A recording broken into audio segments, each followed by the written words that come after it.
Sad. This House is in session. I wish to acknowledge the presence of the students of the Combermere School,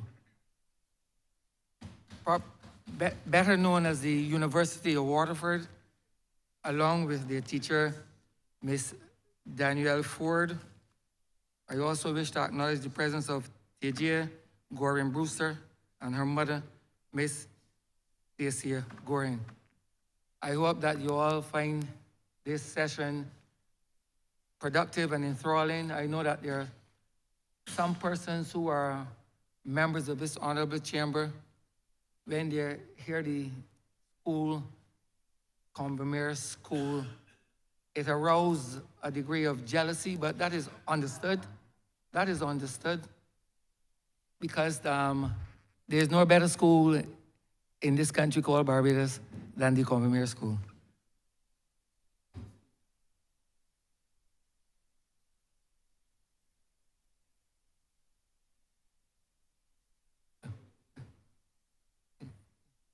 In a minute.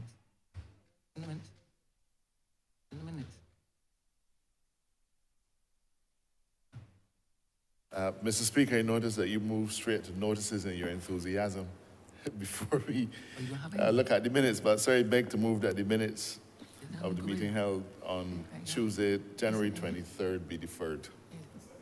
The question is that the aforementioned minutes be deferred. All those honourable members in favor, please say aye. Those against, please say no. Me think the ayes have it. The aforementioned minutes are deferred.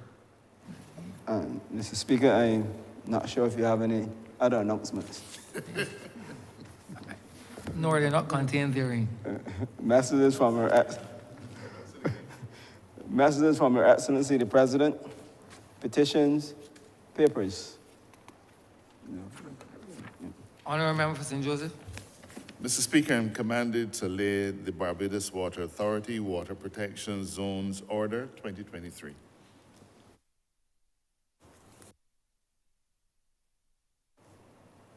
Government notices, private members' notices, notices of questions, reports from select committees, first readings of bills, statements by ministers. Honourable member for St. Michael South Central. Thank you, Mr. Speaker. Mr. Speaker, the role of identity in active citizenship is changing globally.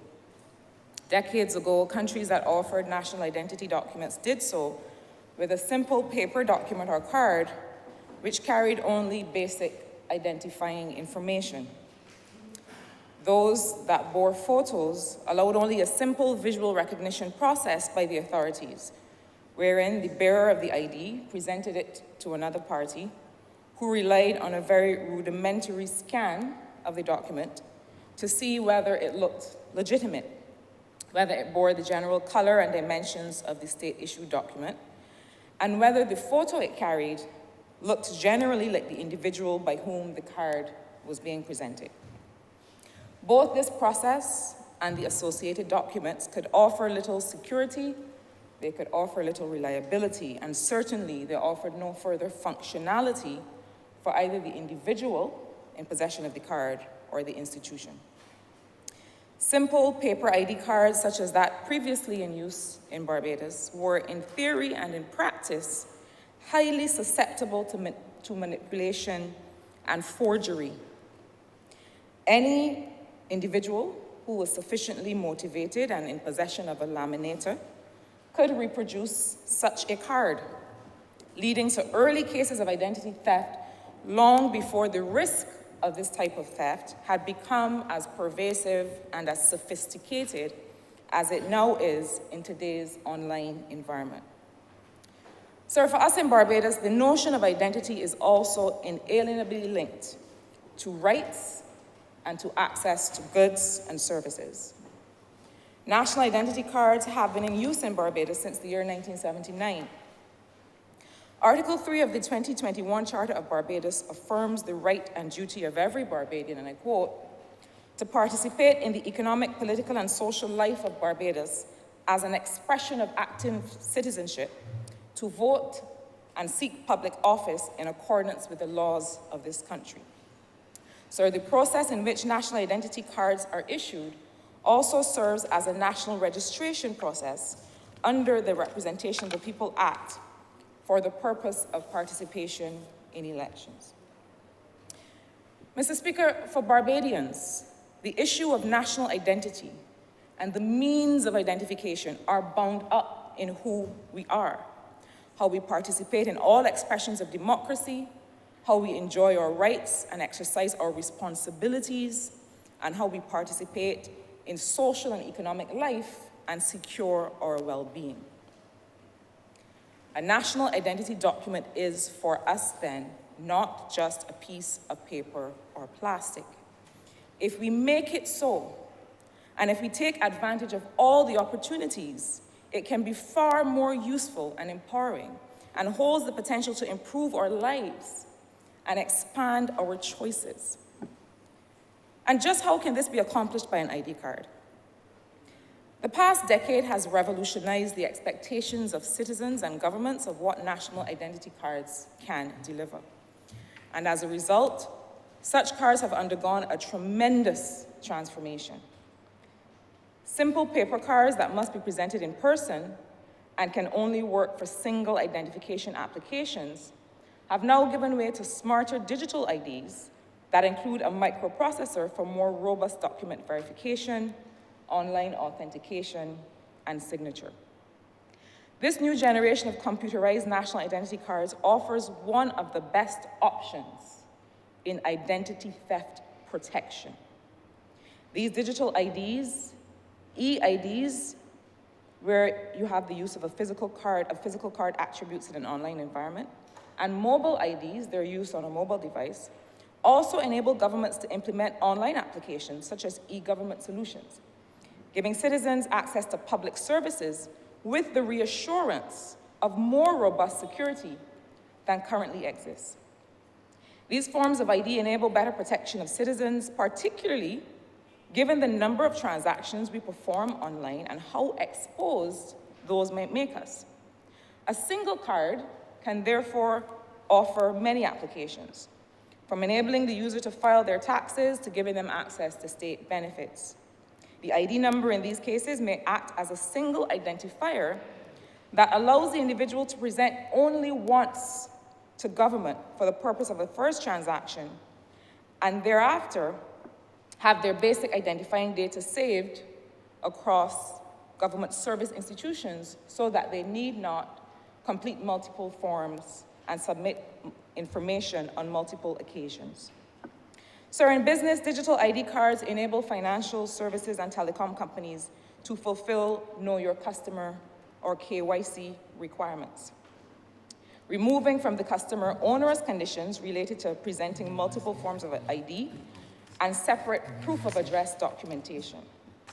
Sir, it is no secret that for many Barbadians, proof of address requirements in particular can discriminate against young people, non-heads of households, and other groups or individuals who may not own or rent property and do not receive correspondence in their own name.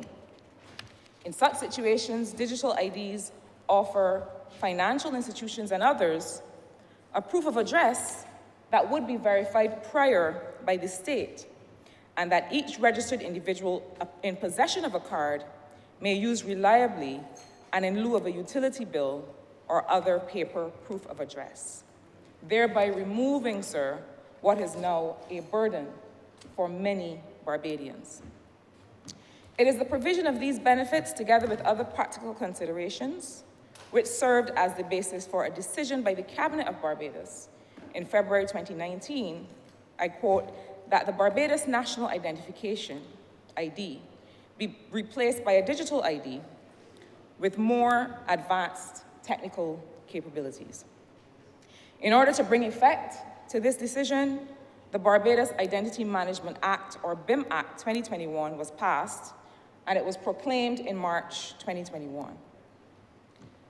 This Act provides for the establishment, maintenance, and regulation of a national identity management system that facilitates the enrollment and re-registration of citizens of Barbados and persons who are not citizens of Barbados but who are legally resident in Barbados for a period of 6 months or more.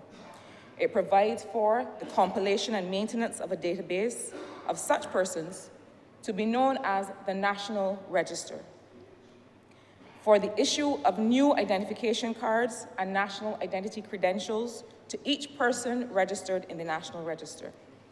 It further provides for the facilitation of the verification and authentication of identity information for all persons registered in the National Register, and for the preservation, protection, security, and confidentiality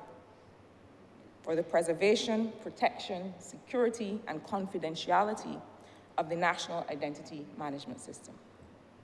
In furtherance of this, the legislation enacted a number of provisions that I wish to revisit here today. Section 34(1) of the Act states that an identification card authorized under Section 25 of the Representation of the People Act, Cap 12, or under the Statistics Act, Cap 192, shall remain valid for a period of 12 months from the date of the commencement of this Act. In other words, the old ID cards were to have expired by April 2022. But, sir, it became clear that more time was required. So in lieu of amending the Act to reflect a new date at that time, a change to the deadline was made administratively only, meaning not via an amendment to the legislation. And via public announcement, the deadline was amended 3 times. On the first occasion to June 30th, 2023, then to October 31st, 2023, and then again to January 31st, 2024. The Act also sought to associate that validity with certain benefits, and so at Section 5, it stipulates that a person who is not registered under this Act shall not, among other things, qualify to be added to the Register of Electors or the revised Register of Electors prepared under the Representation of the People Act, Cap 12, shall not qualify to obtain a driver's permit or license, and shall not qualify to access any service or goods which require the presentation of an ID card to obtain such services or goods. So this is the language that exists in the Act today. Now, arguably, the question of what it means to invalidate a national identity document is a fundamental one. And further, the extent to which the presence or absence of that document should affect a citizen's access to certain rights and privileges is more fundamental still. Mr. Speaker, it is these questions and the need to bring clarity to the way forward today on the eve of the announced deadline, and in consideration of the performance of the Barbados National ID Project.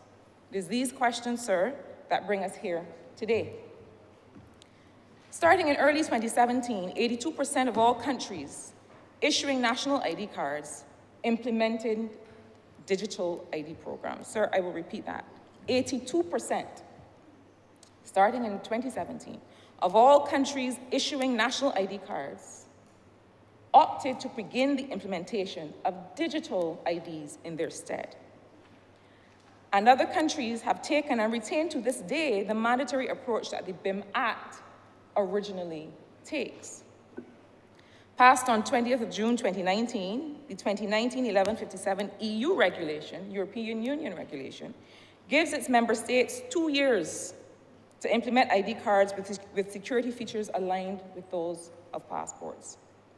Those member states, along with Iceland, Norway, and Liechtenstein, were required to start to issue those new cards with a secure contactless chip, with the holder's photo with 2 fingerprints, and to do so within the 2021 to 2022 time frame, as the directive came into force 12 months after its publication, and states were given 2 years to comply. All of those member states and others have continued to apply the mandatory approach. France gradually issued its new national contact and contactless electronic chip ID card from the 16th of March, 2021. That is a highly secure polycarbonate card. It is free, and it is valid under the laws of that country for 10 years. The Philippines, with a population of 113 million, began in 2020 with an aim to create a single national identification system with a unique ID number and an electronic card for every citizen and resident of the country. As is our own intent, the card is to allow an individual to present once to government for services and for basic identifying information to be accessible in a secure environment across various government access points like licensing authority, polyclinics, port authority, and other state agencies. State entities validating the card would be able to access only that basic identifying information, as well as only the additional information relevant to that particular transaction that is stored administratively by that institution. So this is the Philippines, with a population of 113 million. 50 million people were registered by the end of December 2021, less than half. While that country had a target of issuing 50 million cards by the end of 2022, only 29 million were issued by the end of January 2023. The government of the Philippines then set new targets and new deadlines and continues the process today. Mr. Speaker, I share this information to give some context to the performance of the Barbados National ID Project up to this point. As of January 26, 2024, 243,320 people have registered for the new Barbados ID card. The 2021 Population and Housing Census estimates the resident population of Barbados at 269,090. 243,320 people compared to a resident population of 269,090 have registered for the Barbados ID card. So even adjusting for non-resident citizens who have registered, that would still put us at least 88% new registration. But sir, I go further. One of our populations of greatest concern has been that of pensioners or the elderly, who use their ID card for transportation, for medicines, and financial and other transactions. On this basis, paying particular attention to the population over the age of 51, I can report to this chamber that 108,338 people of that over 51 population have registered for the new card. Correcting, sir, for the likely count of 50-year-olds, the non-resident citizens and other standard error, that still gives us at least a 98.2% uptake of the card among Barbadians 50 years old and over.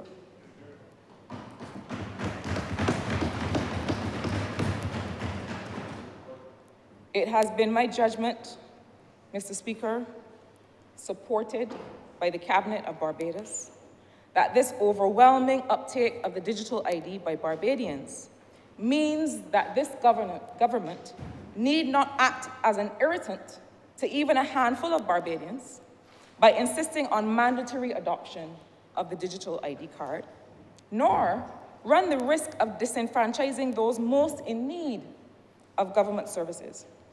In other words, the institutions of the state, such as the Transport Board, the Barbados Drug Service, and others that provide critical goods and services, will not deny those goods and services to the very few numbers of Barbadians who may, as of February 1st, 2024, or at any time in the future, present with the old ID card.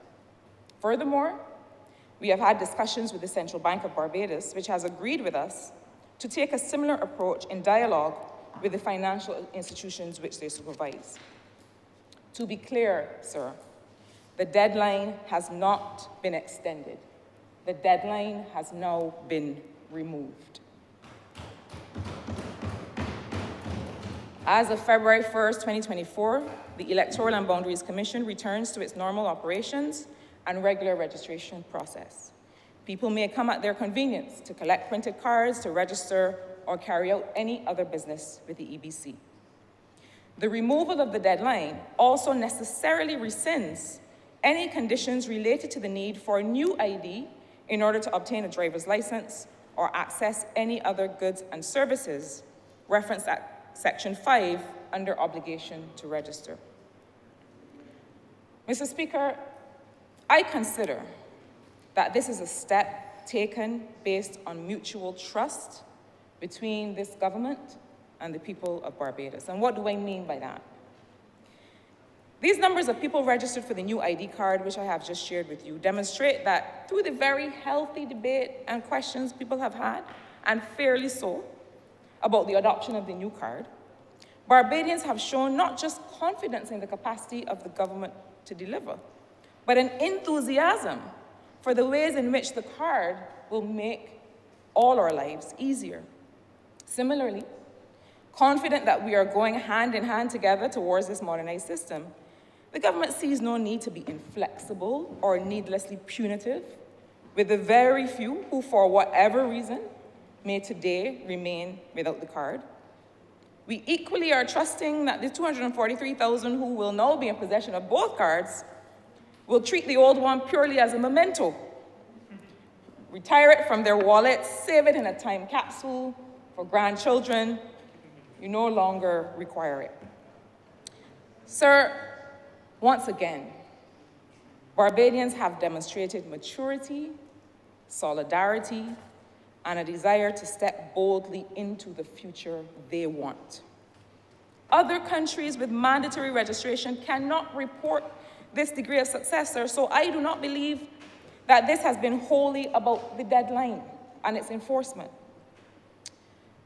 I believe instead that this is about an interest among Barbadians in taking advantage of new opportunities in technology.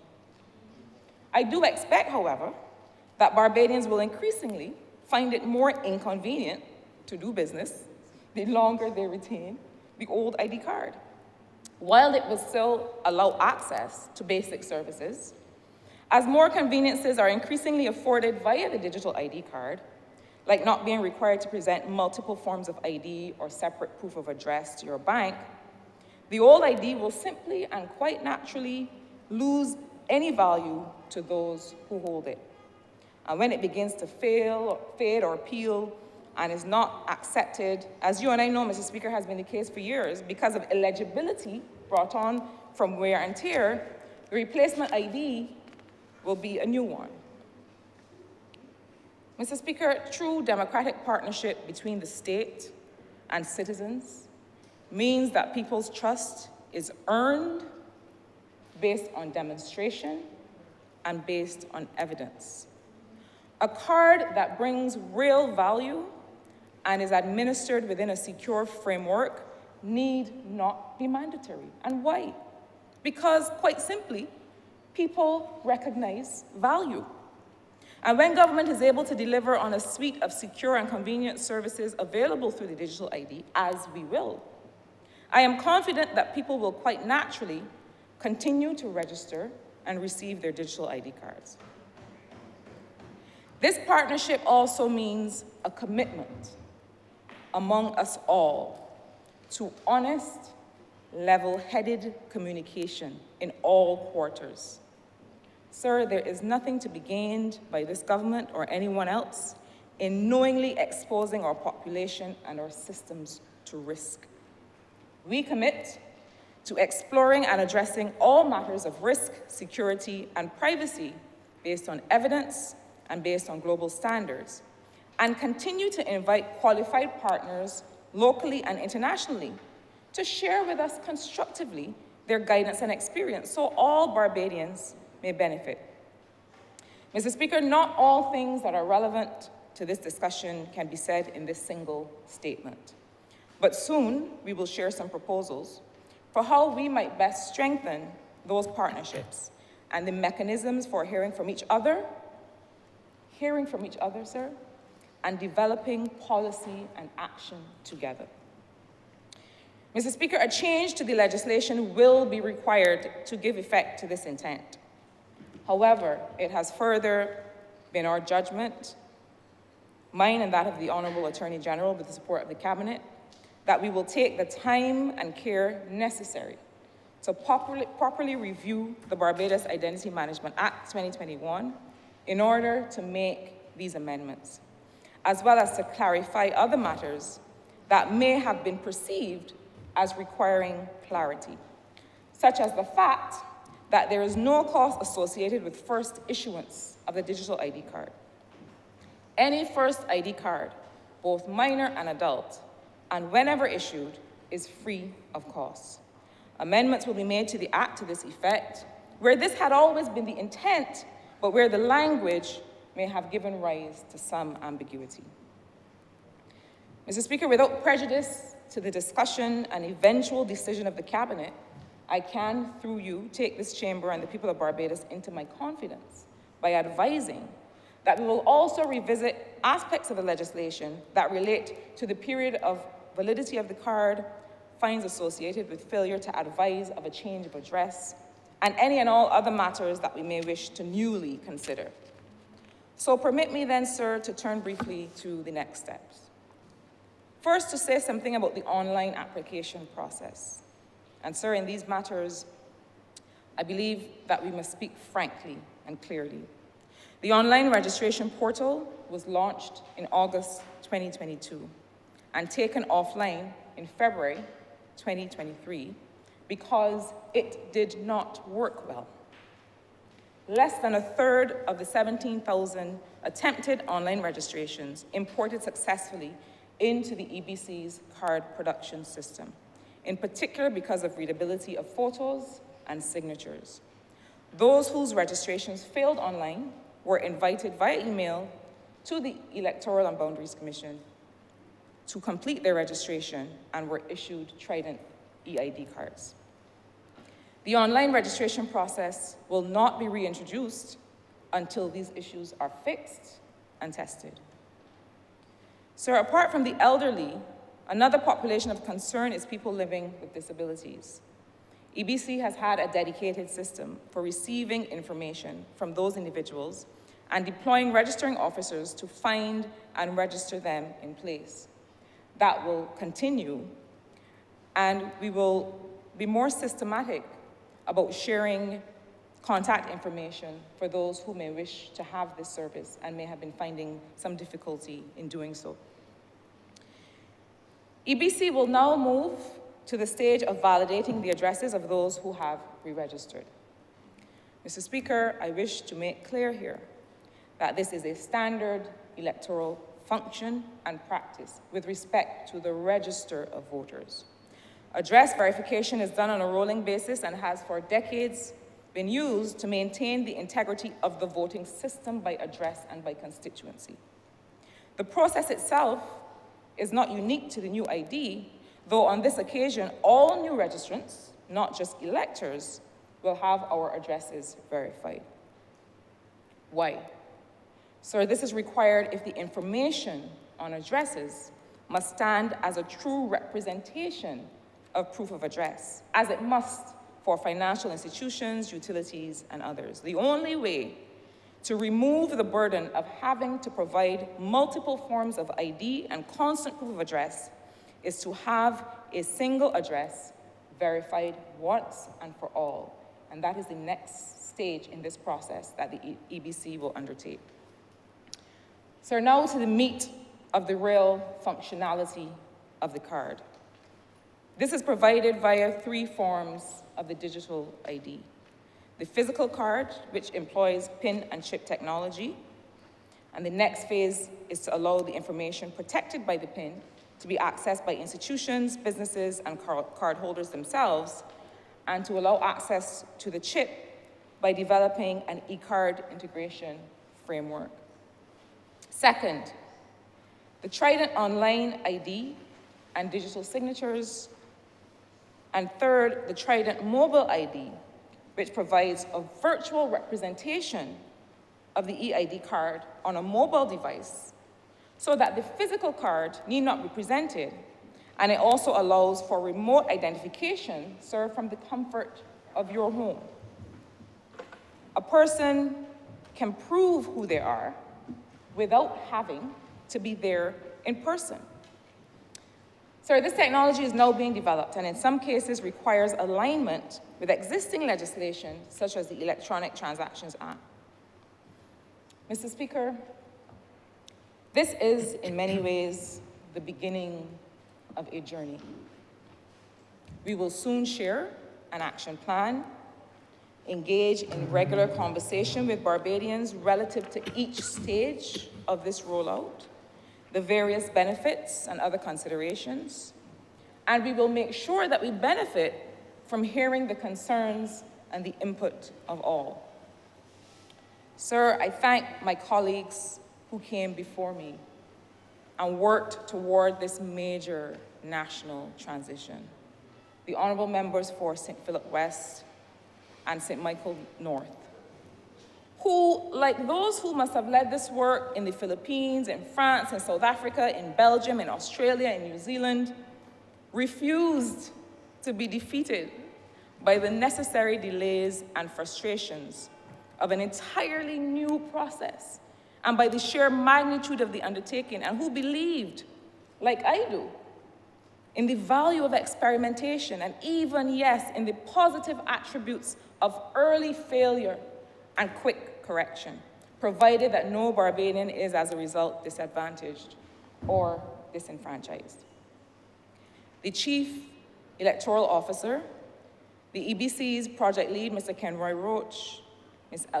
Elsa Webster, and the team from MIST have similarly proven to be quite elastic in their capacity to rebound in the face of new challenges, but firm in their commitment to see the project through. They have the gratitude of the Cabinet and the country for a job well done. Sir, the thing about innovation and new tech is that things break. Applications will have a beta testing phase whose purpose is to find the bugs and fix them, but to find them, someone has to experience them. In this phase, a small group of people will usually use that technology with an expectation that it will fail. For many, that idea is incompatible with what we traditionally see as the role of government, the role of the state. We expect government to get it right the first time, and for issues of health, security, and critical services, we must. We must not take unnecessary risks that cause harm. But for other things, sir, we will need to have a beta testing mindset. This ministry may from time to time call on Barbadians to volunteer to join us in our experimentation. I hope some will be among the willing to fail first and early so that we all succeed. Mr. Speaker, as I close, this Trident ID is a tremendous opportunity, not just to remove nuisance and bureaucracy from the lives of Barbadians, but to start a new, honest conversation about the risks and benefits of new tech. In the last 3 weeks, I have felt the energy and enthusiasm of those within and outside MIST, within and outside government in the private and third sectors, and within and outside Barbados, of those who want this country and its people to win. In the coming weeks and months, you will see us in a process of finding and deploying the talent that exists all over this country, this region, and this world, and of training in new skills for those who want to push themselves further. But equally, you will see us in a conversation where, as a country, we decide together the future that we want, what it looks like, and how we get there. Mr. Speaker, I'm obliged to you.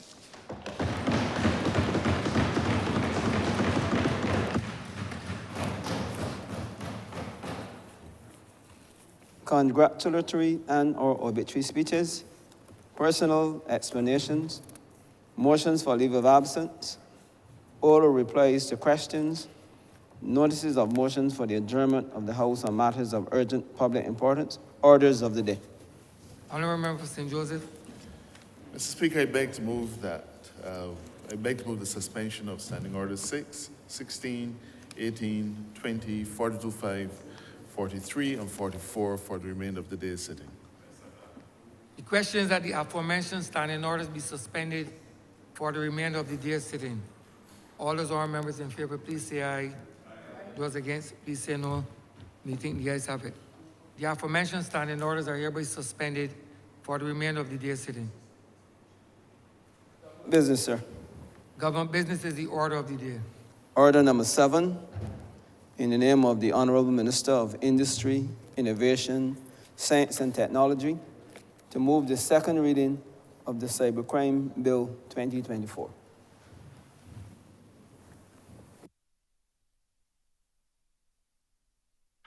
Honourable Member for Michael South Central.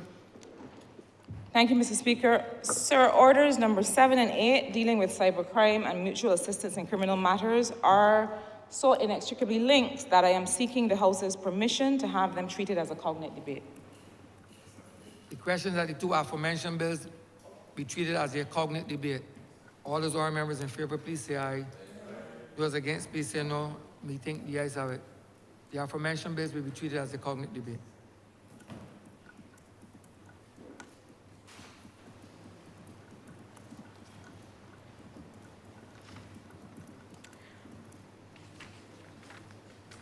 Sir, Continue, honourable member. thank you, sir. Sir, permit me to begin this debate today by stepping back for a moment from this particular cybercrime bill and the consequential amendments that are necessitated under the Mutual Assistance in Criminal Matters Act as it currently exists.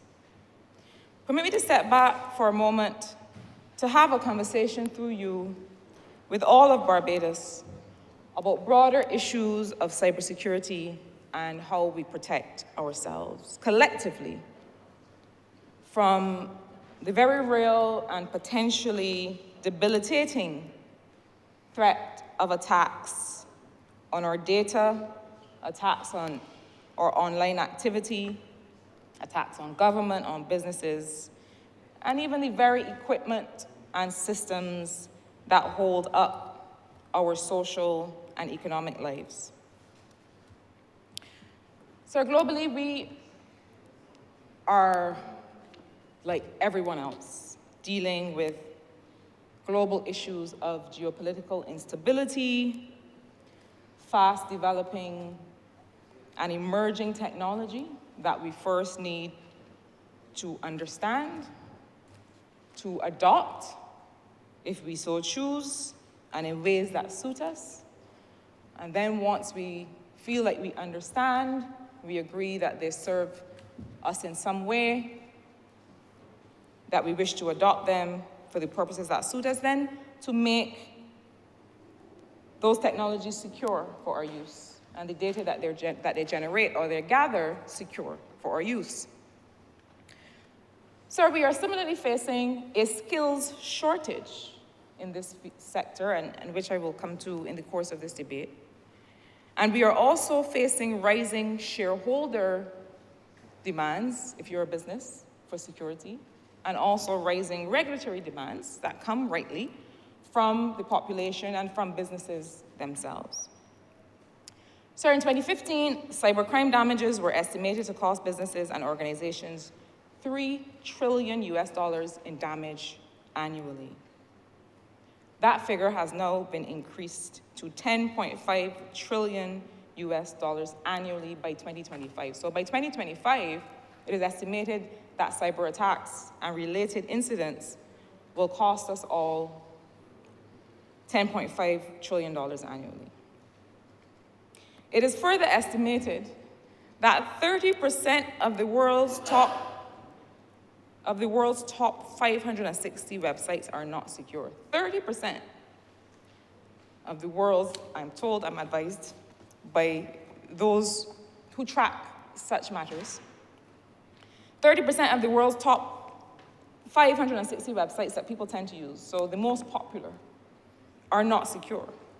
So web applications like calculators, sir, I am one of those people who likes to track calories and macronutrients and these kinds of things.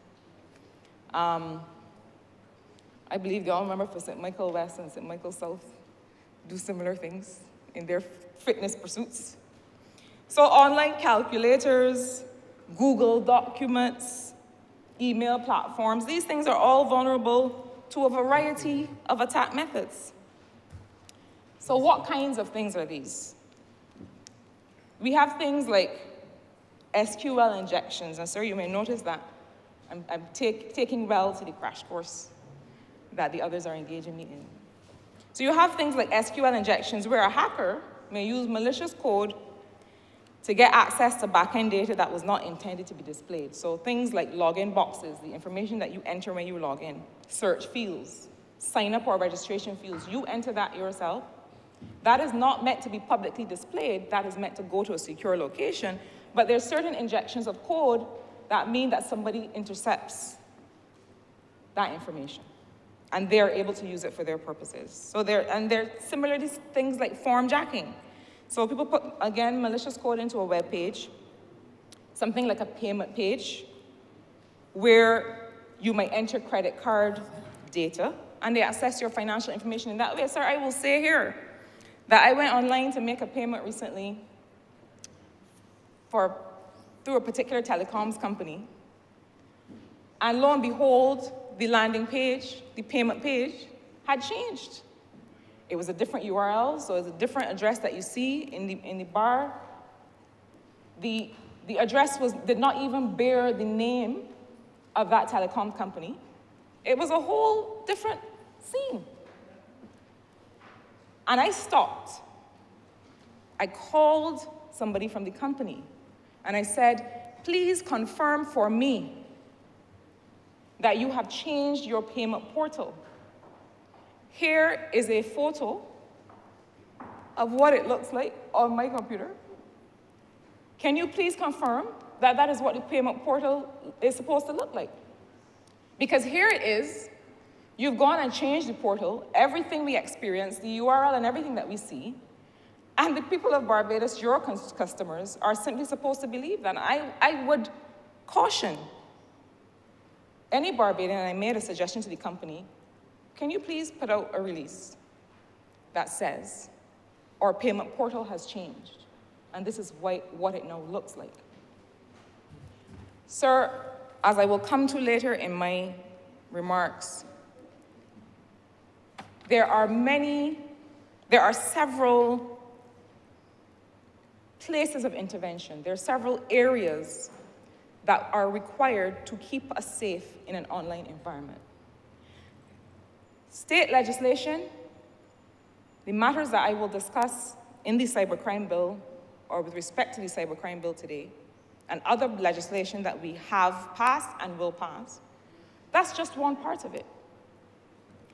A very key part of it is education by the private sector, of the private sector, by government, of citizens, to allow people to understand what is the kind of activity that will put you at risk, and what are some of the safeguards that we must all take. And, sir, this cybercrime bill goes particularly to the heart of that matter, because I believe that information now is like air around us. And we get so used to receiving it and disseminating it, we often do not give a thought to how it affects us and how it affects other people. And in some cases, we give a thought, and we know that it will be damaging, and we proceed anyway. But sir, it is not just the legislation that we put in place. That is an important part of the cybersecurity framework. It is also some of the systems and the online tools that we procure and put in place across government and business. But it is also to make sure that users take the necessary precautions, because no amount of legislation is going to stop highly motivated individuals from trying to get access to your information. And so, yes, the legislation is important to send the right signals and to take the right steps, but I think that over the course of the coming months and years, we will equally be in a conversation through government and through the private sector to talk with consumers about the kinds of activities that are risky and how we can all protect ourselves. Sir, in addition to the kinds of hacking that I've just described, there are also what the experts will call brute force attacks. So really, all a hacker does is enter different permutations of possible passwords or codes until they find the right one. They just run some kind of program that will give them different permutations. They start entering passwords, entering passcodes, just different combinations. They don't have anything else to do. They do that all day and night. And they will run it until they hit the jackpot. And they find the passcode that will gain them access to this particular database or to your information. So in 2018, 48% of malicious email attachments were Microsoft Office files. I'm talking about, you know, the things that say .doc, .x, .dot, things that look normal. And someone sends an attachment. It's a Microsoft Office document. And we open it. 48% of malicious email attachments were Microsoft Office files in 2018. And so this is the environment in which we, against the background of all of the digital changes that are happening, this is the environment in which we must protect ourselves, in which the state must offer protection, in which the private sector, importantly, must offer protection, and is, as we speak, seeking the skills and the infrastructure needed so to do. This is the environment that we're dealing with. So in Barbados in 2022, the rate of internet penetration, internet connectivity, was 82%. In Barbados, a couple years ago, the rate of internet penetration was 82%. And that's one of the reasons that we can't sit back and decide that we will languish in this analog generation forever, because Barbadians expect to be able to use their internet access to expand their choices and live their lives well. Sir, at that time, there were over 235,000 internet users and 328,000 mobile connections. What does that say to you? That we are over 100% when it comes to mobile connection. People have more than one connection, people have more than one device, people are resolute in their need and in their interest in being connected to the global reality. And this is in a country with a population of 267,000. More and more Barbadians are choosing to live their lives online, socially, economically, and in every other way. And both government and the private sector must show up to give effect to those trends and those desires. I want to make it clear, sir, that the direction in which we are moving as a government, I dare say, is not dragging the population kicking and screaming. it is clear to us that people want to be facilitated in living their lives in a paperless environment, being able to have access to services without having to go and stand in lines. This is what people are asking for. Sir, and this approach simply makes people's lives easier. This approach holds tremendous potential for more people to work, to earn higher levels of income, and decrease the cost of doing business now and in the long run. So, sir, what have we been working on? What have we achieved, and where do we have to go with respect to this digital environment? So we've digitalized part of the immigration and border control process, including the welcome stamp application. Digitalized the application process for the police certificate of character and liquor license. And why those things? Why did we begin there? Because, sir, those things we found go to the heart of access to employment in the case of the police certificate of character, and in the case of the liquor license, goes to the heart of commerce in our culture and in our country. The BIMSAFE and the SHAPE apps developed by Barbadians helped keep us safe during COVID. And so I believe they must be revisited for their potential in other aspects of healthcare management, or even in different applications and for different uses. We've expanded the services available on government's Easy Pay Plus e-payment platform, undertaken the Smart Bridgetown project for free, full Wi-Fi coverage in the city. The Planning and Development Department, what we used to know as Town and Country Planning, now has an e-planning solution where applications are submitted and paid for online, and internally are considered as well in an online environment. In a situation where formerly things had to be sent back via courier. I have a file, and sir, the member for Christchurch West knows well that some of these files, some of the documentation associated with planning applications, they're huge. They're plans, they're multiple documents, EIAs that are sometimes 200 pages long. Before, you would have to pick that up and carry that somewhere.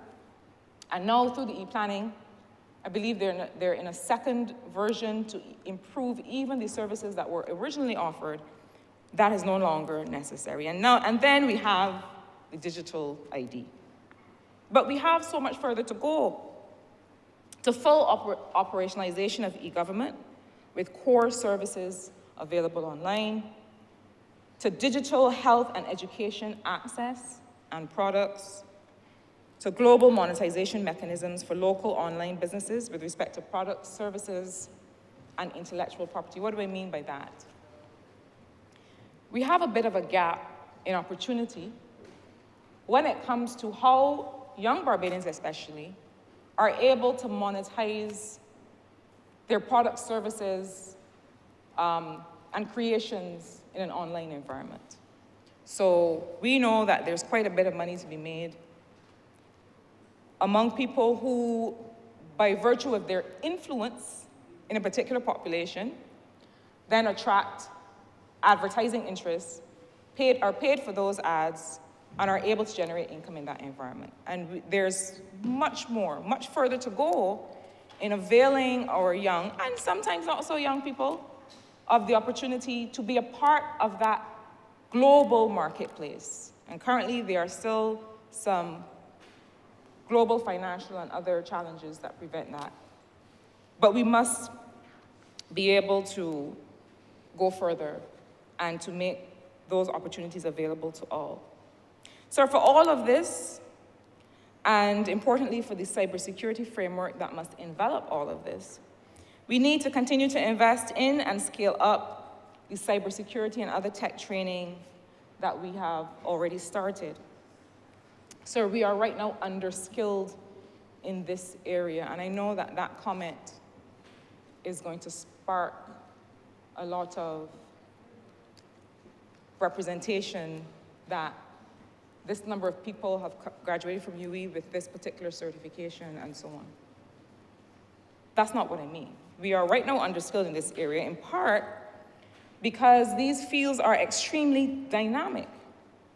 And we want to not just train young learners and transitioning professionals, but we want to have them work in diverse environments here and abroad, so that the risk environments that they experience and therefore respond to cover a universe of technologies and scenarios. So if you work in Barbados, and remember for Christchurch, East Central, and I have this conversation all the time.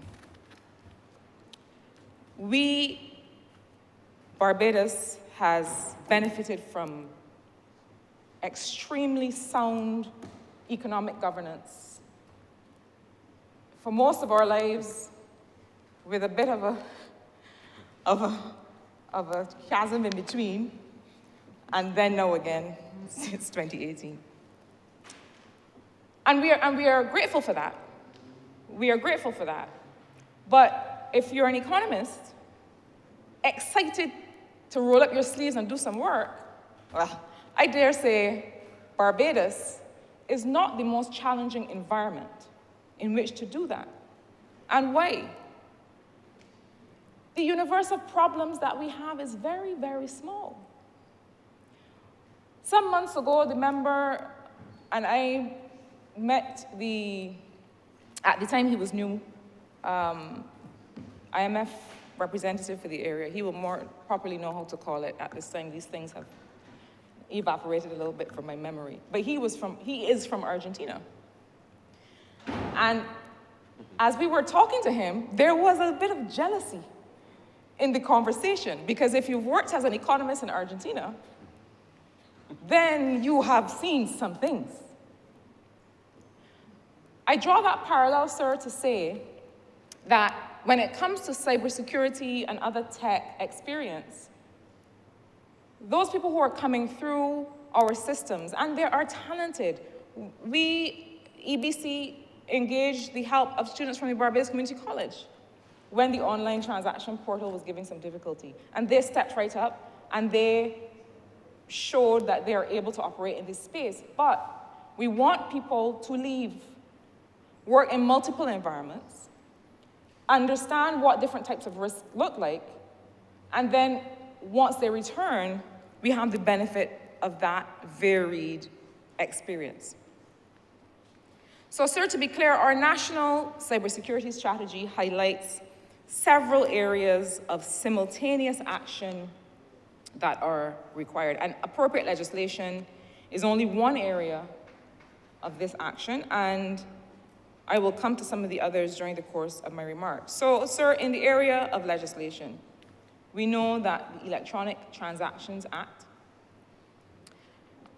will likely need to be amended to facilitate some of what is contemplated as part of the digital ID and other parts of the national digital strategy. And so these are efforts that we will have to revisit and undertake. And the national cybersecurity strategy, which I encourage Barbadians to have a look at, lays out some of what is required. Sir, I do want to say about that strategy that it is exactly, to my mind, what a strategy should be. It plainly lays out what the gaps are, it indicates what is being done, and it, at the high level, says what must happen in order to get us where we need to go. And that is really to give us a snapshot of what needs to be done. But we need to work through and work plan all of these items in order to come with something that we can execute. So we have the Electronic Transactions Act that exists, but that will likely require some revisiting. In 2019, we passed the Data Protection Act, and we've also appointed a Data Protection Commissioner. Sir, I believe that perhaps some of what is contained in that act and some of what it affords Barbadians in the way of protection is not clearly understood. And I am one of those people who believes that if somebody doesn't understand me, it means that I did not communicate well. So I'm not saying that it is the public's deficiency not to understand, but I'm saying that it is worthwhile to be able to keep talking about that, because I think sometimes some of the consternation and the anguish and the anxiety comes from the notion that people's information is not protected when we clearly have a piece of legislation that speaks to how that protection functions and that empowers a data commissioner, a regulator. The Office of the Data Protection Commissioner is a regulatory function to be able to do that work. Now, we've just come through estimates, and I feel very strongly that an Office of a Data Protection Commissioner requires more than one commissioner and 2 administrative people in order to function. If you consult the Data Protection Act and you look at the range of functions for which she is responsible, you'll understand that the office needs to be resourced, and I consider that I'm standing in the right position in this chamber, next to the member for Christchurch East Central, to impress on anyone who may need to know that these are resources that are required in order to give effect to what we are trying to do here. So, sir, the Electronic Transactions Act, the Data Protection Act, and the appointment of a Data Protection Commissioner, and then there is a Computer Misuse Act. And that act, sir, is our point of departure today. The Computer Misuse Act, Cap 124B, came into force on the 18th of July, 2005. And that act sought to make provisions for the protection of computer systems and the information contained in those systems from unauthorized access, to protect them from abuse by persons authorized to have access, and related matters. Now, sir, we have also taken the step of establishing a law reform commission. And the importance of that commission, not just in this work, but in all areas of legislative function and the process of determining necessary regulation, determining whether the legislation that currently exists suits our purposes today and going forward, I don't think we can understate the importance of that Law Reform Commission, and I thank them here now for their tremendous work. I will return at the end of my presentation to thank them again, because, you know, to be able to assess the lay of the land, to say what does not work, to be able to source the right support to make these legislative changes, this is no small thing. And so the Computer Misuse Act came to the attention of the Law Reform Commission, and I would say for a number of reasons. And I want us to have a common understanding of the domestic reality, but also of the regional and international reality. Sir, we have all heard of the various cyber attacks of government agencies and of businesses. I don't need to revisit those in this chamber today, but there is understandable fear when financial institutions, when government institutions responsible for data, when these are the subject of orchestrated attacks. Now, it is one thing to, and it's bad enough, to have a situation where information is made insecure because it is left somewhere or because it is inadvertently sent somewhere. it sparks a different level of trepidation, a feeling of being targeted when you are the subject of a legitimate, targeted cyber attack. And we have had, in recent years, some examples of this. And there is a need to respond.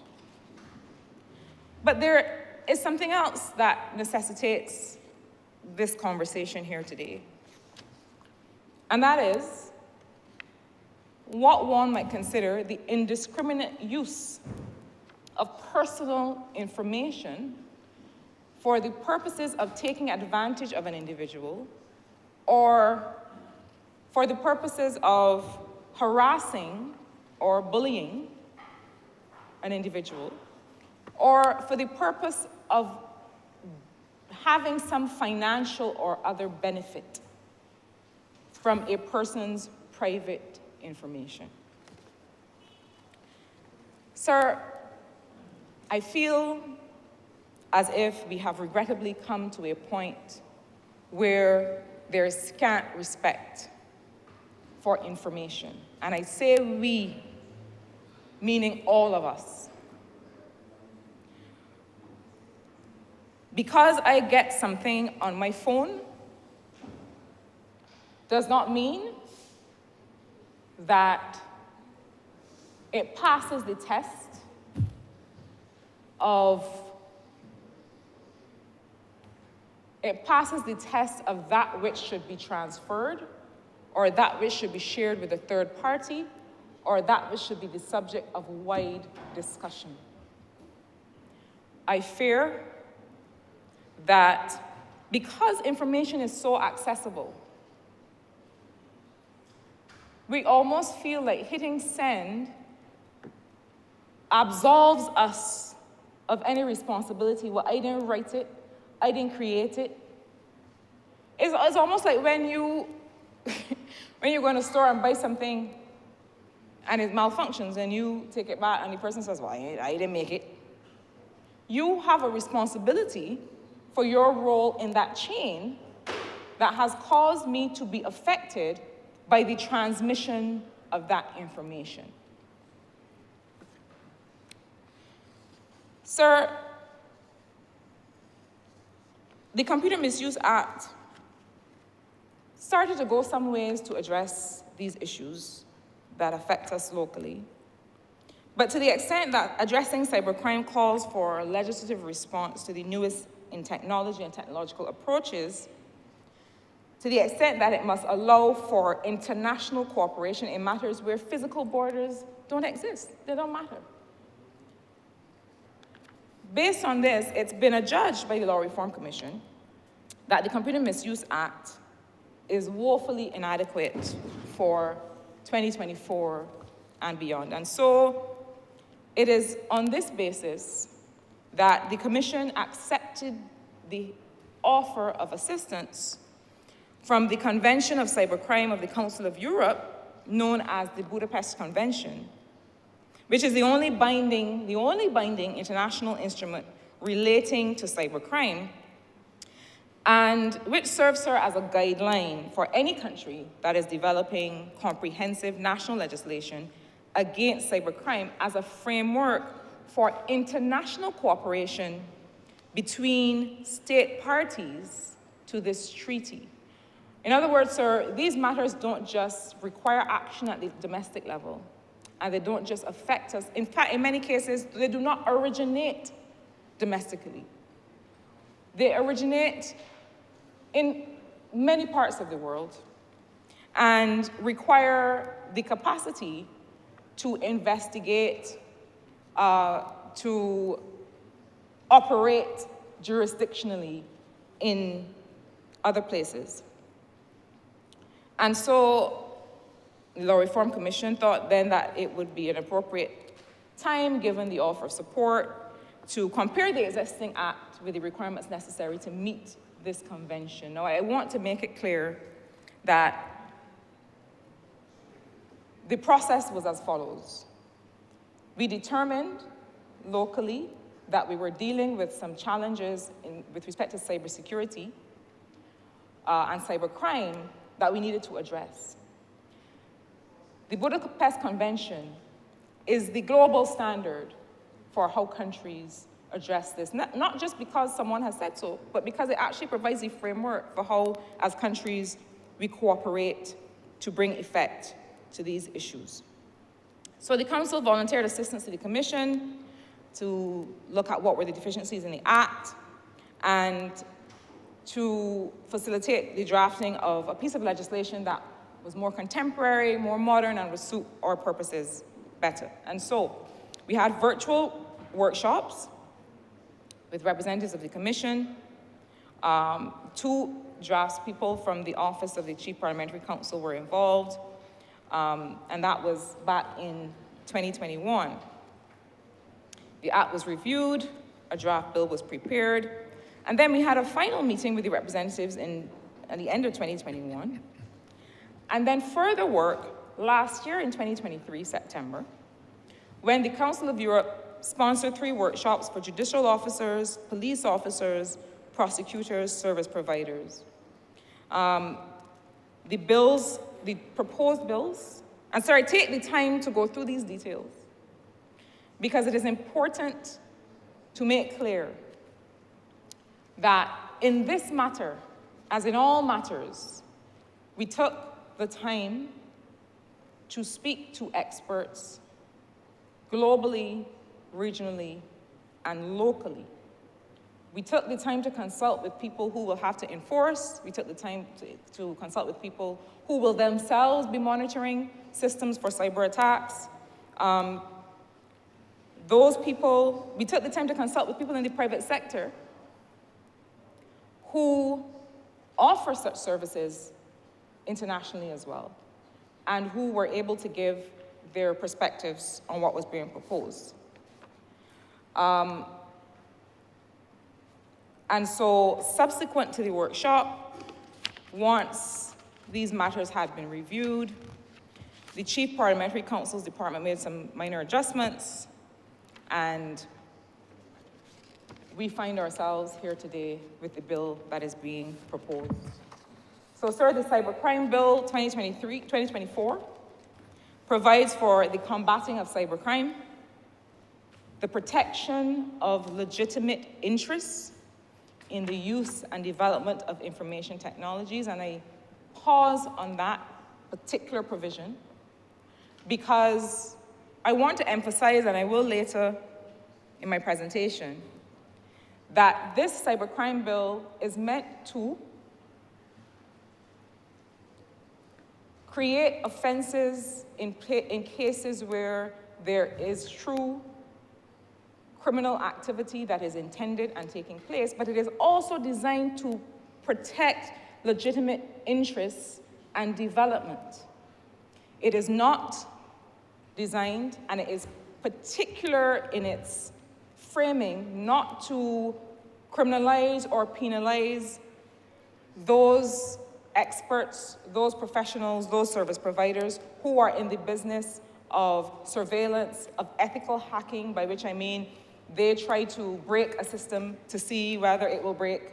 The bill, not in its intent, nor in its design, nor in its presentation, the bill does not penalize those groups of people. So combat cybercrime, protect legitimate interests in the use and development of information technologies, facilitation of international cooperation in computer-related crimes and related matters, and it would therefore repeal the Computer Misuse Act, Cap 124B. So, sir, just to quickly address what the bill is aiming to do in its clauses, and to summarize. Part 2 of the bill looks at prohibited conduct, and I will go into some of these more fully, but really just to summarize. What is the prohibited conduct under the bill? It speaks to issues of illegal access to information, to systems, modifying or interfering with program or data. This is prohibited conduct.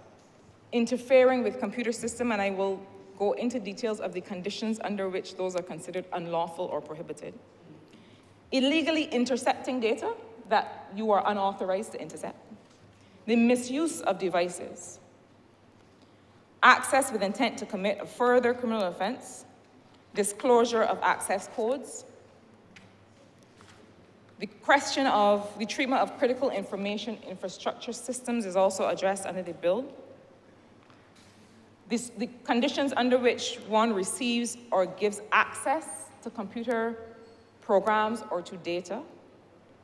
The bill also outlines the prohibited conduct with respect to computer-related forgery, computer-related fraud, child pornography, child grooming, online sexual abuse of children, malicious communication, cyberbullying, cyberterrorism, and the question of aiding and abetting these acts. Part 3 looks at investigation and enforcement. So what is involved in search and seizure of data and systems and programs, the conditions under which a police officer may be assisted in her or his duties, the record of seized data and the conditions under which it is to be provided to the owner, the production of data for criminal proceedings, and expedited preservation and partial disclosure of traffic data. Part 3 further looks at the preservation of data for criminal proceedings, looks at how orders are made for the payment of compensation, and then goes into any necessary regulations and consequential amendments, and so on. So, sir, I will not seek to be exhaustive in going through the clauses, because I think much of what the bill outlines is well explained in its presentation. And so I endeavor, sir, to have a bit of a conversation through you on some specific explanations. And sir, I really beg the indulgence of the chamber because I also have to go further. I believe that when citizens, anyone makes representation to the government in terms of concerns that they have with respect to a particular area like cybersecurity, that we have a responsibility to answer. And so, in the course of my discussion, sir, I also propose to answer some of the concerns that have been raised. Sir, this is part of the conversation, the conversational approach that I'm hoping to encourage as we go forward. Sir, I will also say before I proceed that we are discussing at the same time the Mutual Assistance in Criminal Matters Amendment Bill, because when that act was first contemplated, first passed and proclaimed, one could not have known that we would have such complex matters of computer misuse to confront. And so the consequential amendments that are outlined herein are really as a result of having to bring effect to the cybercrime bill, and really adding information and making provision for that same mutual assistance that countries would have, those partnerships that countries would engage in, to extend that beyond the kinds of crimes that we are traditionally aware of and exposed to, and expand that to the cybercrime that is covered in the bill. So, sir, this bill makes it an offense to intentionally or recklessly and without authority gain access to the whole or any part of a computer system, cause a program to be executed, or use the program to gain access to any data without authority. And it is important to understand that in many frameworks in which we work, in which we carry on our personal lives and our personal commitments and our social expressions, that there's an issue of access.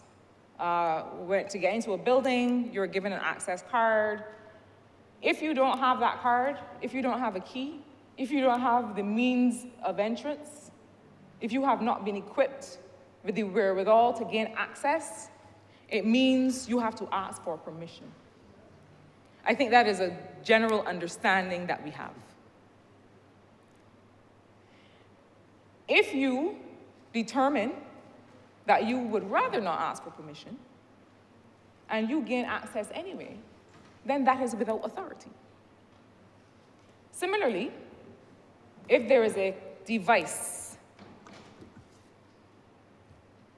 a tablet, a computer, a data center, a program, a piece of software, something that you are aware, either by virtue of you not having a password, you not having a key, you know you don't belong in there. So I think that it is the Cybercrime, the Computer Misuse Act had made reference to without lawful excuse or justification, and it was considered that that was quite a broad and undefined term. And so we opted then to stipulate without authority, considering that this was far less defensible and gave far fewer options for people to say, well, I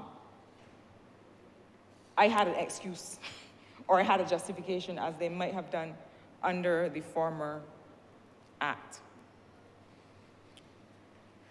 Sir, the bill also makes it an offense to illegally, at Clause 8, to illegally intercept data as it relates to non-public transmission to, from, or within a computer system. So, sir, those practices that I mentioned, where you intercept somebody, a payment portal, you create malicious code so that when somebody is entering their credit card information, it actually comes to you and doesn't go to the intended recipient. Those kinds of offenses are prohibited conduct under the cybercrime bill. It further makes it an offense, sir, to intentionally, recklessly, or without authority produce, sell, procure for use, import, export, distribute, or otherwise make available a device primarily designed or adapted to commit an offense. So a device that has been built, procured, primarily to commit a crime. To procure that, to produce it, to sell it, to import it, to export it is an offense under this legislation. Similarly, it is an offense to produce, sell, procure, etc., a computer password, access code, or similar data. So I may not use the password myself. I may not use the information myself. I may sell lists of credit card information has been done to people so that they can carry out the malicious proceedings that they intend to carry out, sir, with your credit card information. Now, I think it's important to pause and indicate that the former act, the Computer Misuse Act, also criminalized that activity. It didn't criminalize the production and procurement for use of devices or computer passwords. So there had, maybe a decade ago, there was a raging debate about this issue of the data that companies collect about you and how it is permitted to be used. And I remember that I was living abroad at the time when the country where I was living determined that a company couldn't call you if they had gotten your phone number from a source other than your provision of your contact information to that company.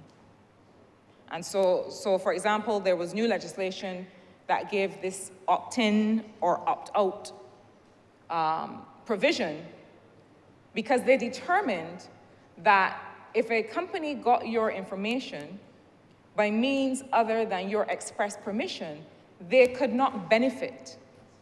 They could not potentially benefit from using that information to advertise their product or service. So there are far-reaching implications, and there are potentially far-reaching applications, sir, of this kind of approach. Sir, Clause 11 makes it an offense intentionally, recklessly, or without authority to disclose access codes. And I think the qualifications here are important, and I'll come to that when I respond to some of the comments that were given by others. So the disclosure of access codes. Clause 14 introduces the offense of computer-related forgery. So then it is an offense to intentionally and without authority input, alter, delete, or suppress a program or data that results in inauthentic data being considered or acted upon for legal purposes as if it were authentic. So, sir, our traditional idea of forgery is that I have a look at the signature of the member for Christchurch East Central, and I practice a little bit with my hand, and if I want to represent his person or his authority in some other environment, then I reproduce that with my hand, and I say, the member for Christchurch East Central signed that, here it is. But there is forgery possible in an online environment where I interfere with how a system functions, where I interfere with data, where I misrepresent a digital signature or other representation of a person or of a company or of a program. And that is also an offense. Sir, I want to come now to some of the issues that affect Barbadians perhaps in a more fundamental way. And so clauses 16 to 20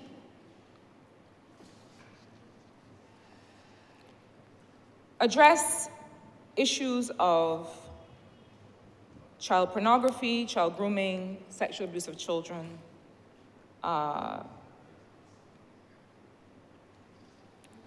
malicious communication that is meant to harass, and cyberbullying. And I think this is a very important provision. These are very important provisions of this legislation.